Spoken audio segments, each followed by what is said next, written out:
I'm asked every time I come to Kosovo, every time I meet Albanians in the diaspora, every time I am welcomed to a stage to speak, I'm always asked, what does Reçaku represent to you? And I have several answers to that question. Obviously, there's the version that has been spoken to by the preceding speakers about what happened that day, the spark that it caused so that the world became aware of what was happening in Kosovo, what was the reality of Albanians living in Kosovo under the government in Belgrade, the administration of Mr. Milosevic. And of course that, for me, is an important part of what Reçaku represents to me. But today I have a different thing that I want to talk about, and that is what Reçaku represents in terms of Kosovo, the Republic of Kosovo today. I look around the audience and I assume that most of you are over the years of 30, say, and you can remember what life was like in Kosovo pre-1998, pre-1999. And here you are today living in a Kosovo that is so incredibly different from what that reality pre-1998 was. What it meant to be an Albanian citizen of Kosovo. What it meant to be under the protection of the government in Belgrade. Not too many years ago, this was not a place where we could talk about how wonderful things are going in Kosovo. Today, thanks to the government you have today, thanks to governments you've had in the past, Kosovo is an incredibly, incredibly success story. It is now, in my opinion, the most successful democracy in Europe, if not in the world. Freedom of speech, freedom of press, freedom of religion. You name the freedoms, they're all present in Kosovo today.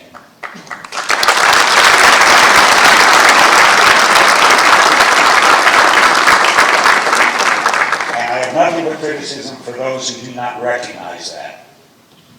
This is a vibrant, young country that in just the few years since independence have turned it into a real working democracy that should be welcomed into every institution in Europe and in the world.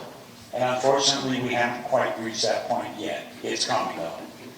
So that's what Reçaku means to me. The transition from what was here, what life was like for Albanians living in Kosovo back then, and what life means for Kosovars living in Kosovo today. Of all ethnicities, of all religions, this is a totally democratic country, and I'm very proud that I have a very, very small part to do with what this has become. So, I come this year, and I have to tell you that the ceremony of today is very different from what it has been in the past. Faktet janë më të fuqishme se sa propaganda e vazhdueshme serbe. E vërteta është gjithnjë më e fuqishme se sa gënjeshtra. Ndaj për Reçakun ka vetëm një të vërtetë. Me 1999, civilët janë vrarë mizorisht nga një regjim genocidal, nga regjimi i Milosevicit. Kjo e vërtetë ishte atëherë, kjo e vërtetë është edhe sot dhe do të mbetet për herë të tillë në analet e historisë, pavarësisht se sa tenton ta mohojë regjimi vazhdimsi i Milosevicit, ai i Vuçiqit, i cili sot burgos e torturon edhe vetë serbët, të cilët e pranojnë këtë vërtetë dhe vendosin lule mbi varret e fëmijëve të vrarë gjatë luftës. Prandaj Reçaku ka nevojë për drejtësi, sepse drejtësia është garanci që krime makabër si kjo mos të përsëriten më asnjëherë. Vetëm drejtësia i jap kuptim paqes dhe lirisë. Që jemi këtu mbi të gjitha për të kërkuar drejtësi. 15 janari vitit 99 tronditi themelet e ndërgjegjës njerëzore kudo në botën demokratike, sepse bota përjetoi një nga masakrat më të tmerrshme që ka ndodhur në Evropë në fund të shekullit të 20. Kjo masakër ka dëshmitarë të gjallë të cilët përjetuan llahtarinë e asaj dite.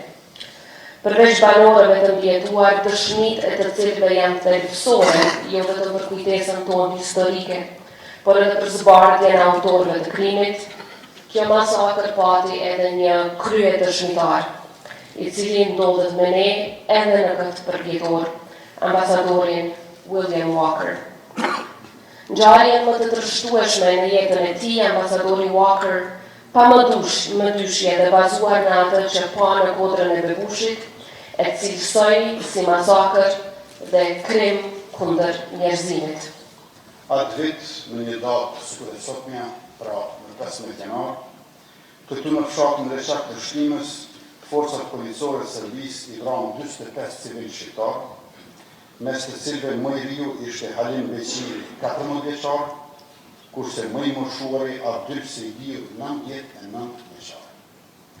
Moshët e tyre, si mosha kufitare mes të vrarëve të kësaj masakre, tregojnë për viktimat dhe natyrën e këtij krimi të kryer gjatë luftës.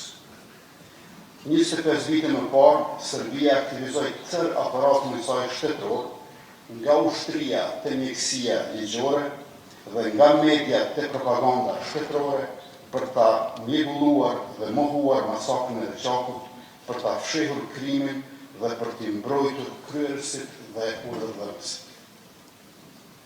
Dhe dihet se kush ishte atëherë ministër i informacionit në qeverinë e Serbisë, Aleksandër Vuçiq. Atëherë nga pozita e ministrit të informacionit, kurse sot nga ajo e presidentit të Serbisë, ky njeri e ka mohuar në vazhdueshmësi këtë krim kundër njerëzimit të kryer nga shteti i Serbisë. 15 janari i para 25 viteve ishte datë dhe ngjarje vendimtare për goditjen e fundit që i shkreu Serbisë ëndrat e i apreu apetitin e egër për shparozën e popullit shqiptar në Kosovë. Reçaku pra ishte pika e kthesës që të merri dhe mizorinë e gjenocidit të aparatit shtetëror, policore e ushtarak serb i bëri të dështojnë në qëllimin e errët që kishin për popullsitë tonë civile. Në Kosovë, Serbia i ka kryer më shumë se 400 masakra, ku secila nga ato është më e tmerrshme e më e rrezikshme se sa tjetra, por shikuar nga mënyra për masa e forma se si është kryer masakra e Reçakut në mëngjesin e hershëm të para 25 viteve, ka shumë çka që këtë ngjarje e bën të trisht e të dhimbshme deri në parushkrim.